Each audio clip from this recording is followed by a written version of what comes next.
है।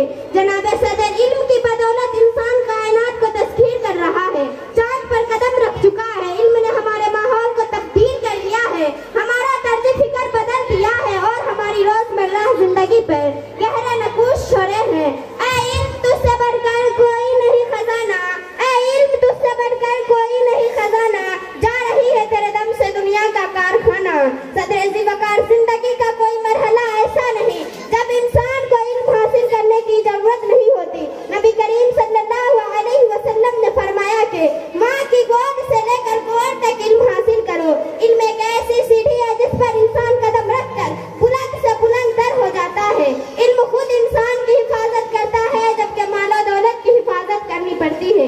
इलाही, अपनी मखलूकात को कितना ही तू ज़र दे, इलाही, अपनी मखलूकात को कितना ही तू ज़र दे, मेरी रग रग और आंखों में ज़ोहरे इल्म भर दे।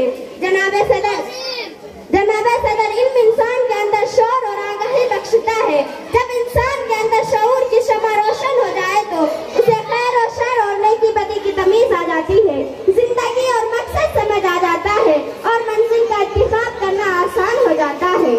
इल्म इंसान के अंदर शाइस्तगी पैदा करता है, लालच, हसद और दूसरी बुराइयों का खात्मा करता है। जिस तरह चमन की जबोजीनत का इंतजार फूल पर होता है, इसी तरह मुआशरा व अक़वाम की तरक्की का दारोमदार इल्म पर होता है। कल उठता है तो सोचें बदल जाती है, कल उठता है तो सोचें बदल जाती है, एक शख्स की मेहनत से मिल्लतें तश्कील पाती है। जनाबे सदर, माज़ी का मुताला करें और तारीख पर नजर दौड़ाए तो मालूम होगा कि मुसलमानों ने इल्म हुकूमत पर राज किया। दुनिया में अरूज और तरक्की का मुक़द्दर थी, तहक़ीक़ और जस्तजू तक मुसलमानों का पेशा थी। दुनिया में मुसलमान को हुकूमत कर रही थी।